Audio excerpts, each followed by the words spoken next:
നമുക്ക് കിരണിന്റെയും കല്യാണിയുടെയും ഇന്നത്തെ നല്ലൊരു കഥ കേട്ടാലോ? അങ്ങനെ ഇന്നത്തെ കഥയില് അമലു വേലുവിന്റെ അടുത്തേക്ക് വരുവാണ്.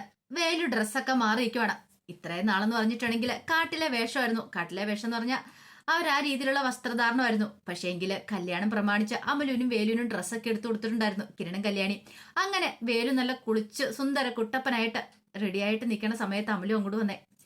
അമലു വന്നിട്ട് വേലുവിനെ നോക്കി അടിമുടിയോ നോക്കിയിട്ട് പറഞ്ഞു, കൊള്ളാം, സൂപ്പർ ആയിട്ടുണ്ട്. എനിക്ക് ചേരുന്നില്ലല്ലേ അമലു? പിന്നെ നന്നായിട്ട് ചേരുന്നുണ്ട് വേലുവേട്ടന്, നല്ല ഭംഗിയുണ്ട് വേലുവേട്ടനെ കാണാനെന്ന് പറയാണ്. അപ്പോഴേക്കും വേലു ചോദിച്ചു, അല്ല അമലുവിന് ഡ്രസ്സ് കിട്ടിയില്ലേന്ന് ചോദിച്ചു. എനിക്കും ഒരു ജോഡി ഡ്രസ്സ് കിട്ടിയിട്ടുണ്ട്, എങ്കിൽ പോയി റെഡി ആയിട്ട് വാ, നമുക്ക് കല്യാണത്തിന് പോകണ്ടേന്ന് ചോദിച്ചു. അപ്പോഴേക്കും അമലു പറഞ്ഞു, അല്ല വേലുവേട്ട, അവിടെ പുലി ഇറങ്ങുമെന്ന് ചോദിക്കണം. ഇറങ്ങണമെന്ന എന്റെ പ്രാർത്ഥന. വേഷം മാറി ആ പുലി വന്നാലും അവനെ പിടികൂടാൻ പറ്റണം എന്നും പറഞ്ഞുകൊണ്ട് എളിയുന്ന ഒരു കത്തി എടുത്ത് കാണിച്ചു. ഇത് കണ്ടോ, അവൻ വന്നിട്ടുണ്ട്, അവന്റെ പള്ളക്ക് കുത്തിയിറക്കാനുള്ള സാധനം ഇത് ഞാൻ കരുതി വെച്ചിരിക്കുക, അവനെ എനിക്ക് കിട്ടാൻ വേണ്ടിയിട്ട്.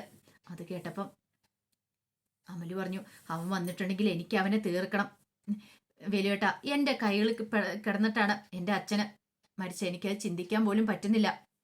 അച്ഛന്റെ ആ ഒരു കരച്ചില് എനിക്കത് എന്റെ ചെവി കീഴെ ഇപ്പോഴും മുഴങ്ങുന്നുണ്ടെന്ന് പറയണം. ഞാൻ അവനെ വെറുതെ വിടാൻ പോകുന്നില്ല. വേലു പറഞ്ഞു, അവൻ വരണമെന്ന് തന്നെ എന്റെയും പ്രാർത്ഥന. അപ്പോഴേക്കും അമലു പറഞ്ഞു, എന്ത് ചെയ്യാനാന്ന് പറ. അന്ന് ആ മലദൈവങ്ങൾ അവിടെ പ്രാർത്ഥന നടത്താൻ വരുന്ന അമ്മ എന്നോട് പറഞ്ഞത് സൂക്ഷിക്കണം, കുറെ പ്രശ്നങ്ങളൊക്കെ ഉണ്ടെന്ന്, അച്ഛന്റെ ആയുസിന് ഭീഷണിയുണ്ടെന്ന്. അന്ന് കുറെ പൂജകളൊക്കെ ചെയ്തെങ്കിലും അത് പൂർത്തിയാക്കാണ്ട് സാധിച്ചിട്ടുണ്ടായിരുന്നില്ല, പിന്നെ പോകാൻ പറ്റിയില്ല. പക്ഷെ ഇങ്ങനെയൊക്കെ സംഭവിക്കുമെന്ന് അറിയത്തുണ്ടായിരുന്നല്ലോ. എന്നാലും മലദൈവങ്ങൾ പോലും നമ്മളെ കാത്തില്ലോ അമലു എന്ന് പറയണം. അത് കേട്ടപ്പം അമലു പറഞ്ഞു, അതെ, ഒരു പക്ഷേങ്കില് ഇങ്ങനെയൊക്കെ കണ്ടിട്ടായിരിക്കും ആ അമ്മ അന്ന് നമ്മളോട് പറഞ്ഞെന്ന് പറയണം. അത് കേട്ടിഞ്ഞപ്പോ അമലുവിന് ഭയങ്കര വിഷമായി. അമലുവിന്റെ മുഖത്തെ സങ്കടം കണ്ടപ്പോ വേലുവിന് സഹിക്കാൻ പറ്റുമോ? വേലു പറഞ്ഞു, അതെ, ഇനിയിപ്പൊ നീ ഇതൊന്നും ഓർത്ത് വിഷമിക്കണ്ട, നമുക്കെല്ലാവർക്കും കല്യാണ സ്ഥലത്തേക്ക് പോകണ്ടല്ലേ. ഇങ്ങനത്തെ കല്യാണമൊന്നും ഇതുവരായിട്ട് നമ്മൾ കൂടിയിട്ടില്ലല്ലോ, ആദ്യമായിട്ടല്ലേ. നീയേ ആ സാരിയൊക്കെ ധരിച്ച് വരാൻ പറഞ്ഞു. അങ്ങനെ അമലു അങ്ങോട്ടേക്ക് പോയി. ഇതേ സമയത്ത് ദിലീപിന്റെ വീട്ടില് ദിലീപിന്റെ ബന്ധുക്കാരൊക്കെ എത്തിയിട്ടുണ്ടായിരുന്നു.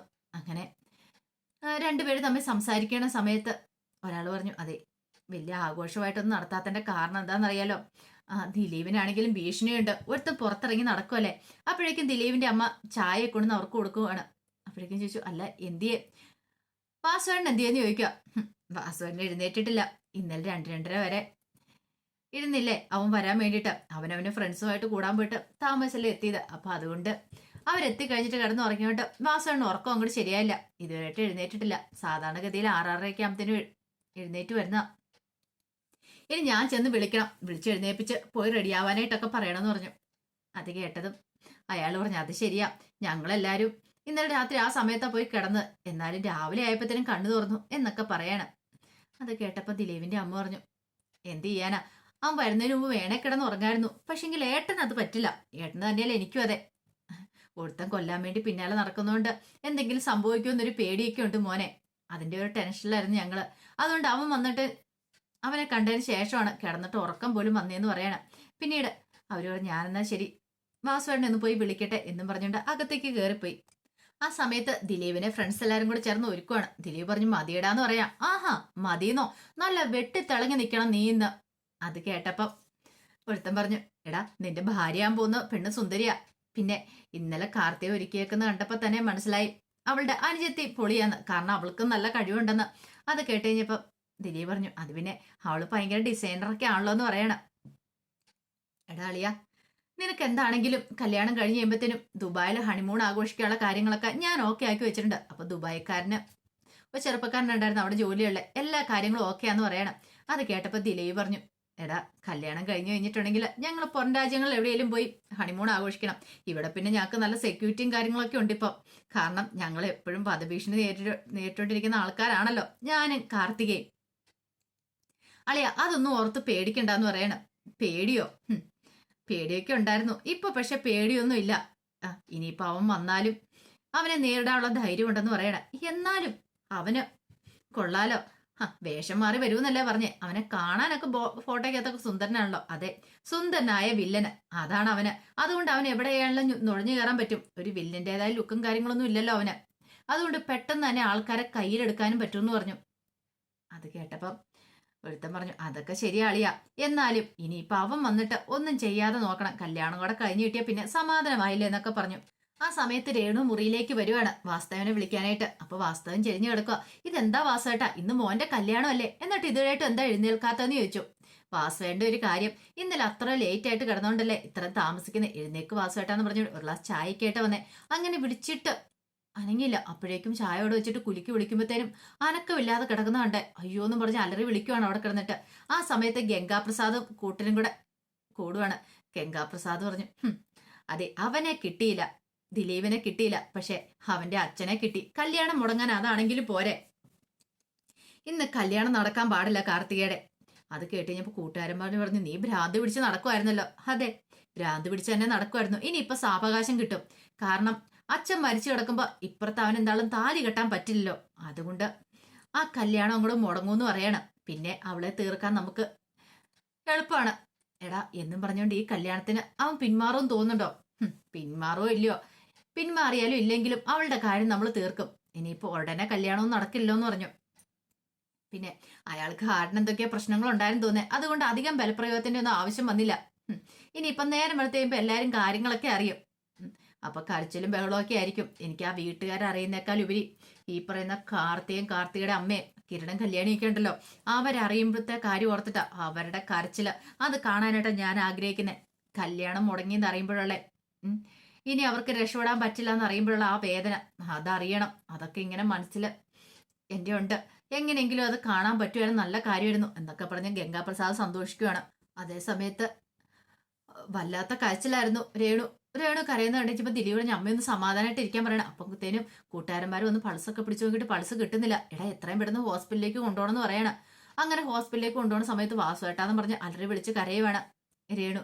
ഈ സമയത്ത് ഇതൊന്നും കല്യാണി കാർത്തിക അറിയുന്നുണ്ടായിരുന്നില്ല. അവര് കാർത്തികനെ നന്നായിട്ട് ഒരുക്കി. പിന്നീട് കല്യാണിയും കാദംബരിയും കാർത്തികയും കൂടെ ഫോട്ടോ എടുക്കാൻ തുടങ്ങുമ്പോഴത്തേനും അവിടേക്ക് ഭാനുമതി അമ്മയും ലക്ഷ്മി അമ്മയും കൂടെ വന്നു. ഭാനുമതി അമ്മ വന്നിട്ട് പറഞ്ഞു, അതെ എടുക്കാൻ വരട്ടെ, എന്നെയും കൂടെ ചേർത്ത് നിർത്താൻ പറയണ. അങ്ങനെ ഭാനുമതി അമ്മ വന്നിട്ട് ഭാനുമതി അമ്മയും കൂടെ ഫോട്ടോയ്ക്ക് പോസ് ചെയ്യാണ്. ആ സമയത്ത് ഭാനുമതി അമ്മ പറഞ്ഞു, കൊള്ളാം, നല്ല സുന്ദരിയായിട്ടുണ്ട്, ഇപ്പൊ മോളെ കണ്ട തിരിച്ചറിയത്തില്ല എന്ന് പറയാണ്. ഞാൻ ആകെപ്പാടെ മാറിപ്പോയോ? അതെ, അങ്ങനെ മാറിപ്പോയെന്ന് പറയാൻ പറ്റില്ല, നല്ല സുന്ദരിയായിട്ടുണ്ട്. ഇപ്പൊ ഇതേ അനുജത്തിമാരെക്കാളും കൂടുതൽ സുന്ദരി ചേട്ടത്തിയല്ലേന്ന് ചോദിക്കണം. അത് കേട്ടപ്പം കല്യാണി പറഞ്ഞു, അത് ശരിയാ, ഇപ്പൊ എന്റെ ചേച്ചിയെ കാണാൻ നല്ല ഭംഗിയുണ്ടെന്ന് പറഞ്ഞു. അപ്പോഴേക്കും കാദംബരി പറഞ്ഞു, അല്ല അമ്മൂമ്മ മാത്രമല്ല ഇപ്പൊ അവിടുന്ന് കല്യാണത്തിന് വന്നിട്ടുള്ളൂ. പക്ഷേ എങ്കിൽ അമ്മൂമ്മയുടെ അവിടുത്തെ ആൾക്കാരും കൂടെ കൂട്ടി ഈ കല്യാണ സദ്യയൊക്കെ കൊടുക്കണമെന്ന് ആഗ്രഹം ഉണ്ടായിരുന്നു. അത് കേട്ടപ്പോ കല്യാണി പറഞ്ഞു, സാരില്ല, ഇതെല്ലാം കഴിഞ്ഞു കഴിയുമ്പോഴത്തേനും ഒരു ദിവസം കാർത്തി അയച്ച് ദിലീപേണ്ണും കൂടെ അങ്ങോട്ട് പോയാൽ മതി. കാർത്തിക പറഞ്ഞു, ഞങ്ങൾ വരാം, അവിടെ വെച്ചൊരു ഗംഭീര ആഘോഷം തന്നെ നമുക്ക് നടത്തിയേക്കാന്ന് പറഞ്ഞു. ഭാനുമതി അമ്മ പറഞ്ഞു, ഇതേ കല്യാണം കഴിഞ്ഞെന്ന് പറഞ്ഞുകൊണ്ട് എന്നെ കാണാൻ വരാതിരിക്കരുത്, ഞാൻ വരൂ അമ്മൂമ്മേ, മാസത്തിൽ ഒന്നെങ്കിലും അമ്മൂമ്മേനെ കാണാൻ വന്നിരിക്കും, പഴയ അമ്മൂമ്മയല്ലല്ലോ എന്നൊക്കെ പറഞ്ഞു. ആ സമയത്ത് കല്യാണി പറഞ്ഞു, അമലു റെഡിയായെന്ന് ഞാൻ നോക്കട്ടെ, അവൾക്ക് പുതിയ സാരിയൊക്കെ വാങ്ങിച്ചു കൊടുത്തിട്ടുണ്ടായിരുന്നു. അതും പറഞ്ഞു കല്യാണിയും ഭാനുമതി അമ്മയും കൂടെ അങ്ങോട്ടേക്ക് പോവാണ്. അപ്പോഴേക്കും ലക്ഷ്മി വന്നിട്ട് പറഞ്ഞു, മോളെ കാണാൻ നല്ല ഭംഗിയൊക്കെ ഉണ്ട് നിന്നെ കാണാനായിട്ട്, കണ്ടില്ലേ, ഇപ്പൊ കാദംബരി ആണെങ്കിലും കല്യാണി മോളാണെങ്കിലും നിന്നെ ഒരുക്കാനായിട്ട്, രണ്ട് അനുജത്തിമാരും നിന്നെ ഒരുക്കാനായിട്ട് എത്രമാത്രം ഉത്സവത്തോടെ നിൽക്കുന്നേ. പക്ഷേങ്കില് നിന്റെ ആങ്ങളെന്ന് പറയുന്നവന് നിന്നെ കൊല്ലാൻ വേണ്ടി നടക്കുമല്ലേന്ന് ചോദിച്ചു. കാദംബരി പറഞ്ഞു, ഒരുത്തനല്ലല്ലോ, മറ്റോനും അങ്ങനെയല്ലേ വിക്രം, പെങ്ങന്മാരെ കൊല്ലാൻ വേണ്ടി നടക്കുന്നവനല്ലേന്ന് പറയണം. അതോർത്ത് കഴിഞ്ഞപ്പോ അവർക്ക് നല്ല വിഷമം ഉണ്ടായിരുന്നു. പിന്നീട് കല്യാണി നേരെ അമലുവിന്റെ അടുത്തേക്ക് ചെല്ലുവാണ്. അപ്പൊ അമലു നല്ല അടിപൊളി ചുരിദാറൊക്കെ ഇട്ട് നല്ല ഭംഗിക്ക് നിൽക്കുകയാണ്. ആ കാഴ്ച കണ്ടുകഴിഞ്ഞപ്പോഴത്തേനും കല്യാണി എന്നിട്ട് പറഞ്ഞു, കൊള്ളാലോ, സൂപ്പർ ആയിട്ടുണ്ടല്ലോ എന്ന് പറയണം. ഭാനുമതി മുത്തശ്ശി പറഞ്ഞു, ഇപ്പൊ കണ്ടിട്ടുണ്ടെങ്കിൽ ആളാകെ പാടെ മാറിപ്പോയല്ലോ എന്ന് പറയണം. പിന്നീട് കല്യാണി പറഞ്ഞു, ഇതെന്താ മുല്ലപ്പൂ വെക്കാത്തെ, മുല്ലപ്പൂവും കൂടെ വെച്ചുതരാന്ന് പറഞ്ഞു. വേണ്ട ചേച്ചി, അത് പറഞ്ഞിട്ട് കാര്യമില്ല, വേണമെന്ന് പറഞ്ഞിട്ട് മുല്ലപ്പൂ ഒക്കെ വെച്ചു കൊടുത്തു.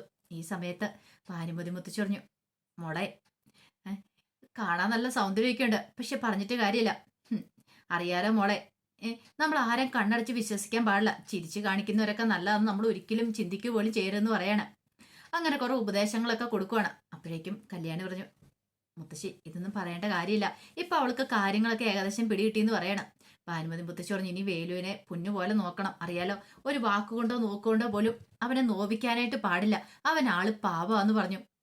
എത്ര നല്ല പാവം ചെറുപ്പക്കാരനാ, നല്ലൊരു ജീവിതം നിനക്ക് രണ്ടുപേർക്കും ഉണ്ടാവണമെന്ന് പറഞ്ഞു. പിന്നീട് കല്യാണി പറഞ്ഞു, അതെ, ഏ, വേലു ഒരുങ്ങിയതിന് ശേഷം നീ വേലുവിനെ പോയി കണ്ടായിരുന്നോ എന്ന് ചോദിച്ചു. കണ്ടായിരുന്നു. അല്ല, നീ ഒരുങ്ങിയതിന് ശേഷം വേലു നിന്നെ കണ്ടിട്ടില്ല. ഒരു കാര്യം ചെയ്യ, വേലിന്റെ അടുത്തേക്ക് പോവാന്ന് പറയണ. അമലുവിന് ഒരു നാണമൊക്കെ ഉണ്ട്, വരാൻ പറയണ. അങ്ങനെ അങ്ങോട്ട് കൂട്ടിക്കൊണ്ടു പോകാൻ തുടങ്ങുവാണ് കല്യാണി. ഈ സമയത്ത് വേലു കണ്ണാടി മുന്നിൽ നിന്ന് മുടിയൊക്കെ ചീവുകയാണ്. മുടി ചീവിട്ട് അങ്ങോട്ട് ശരിയാകുന്നില്ല.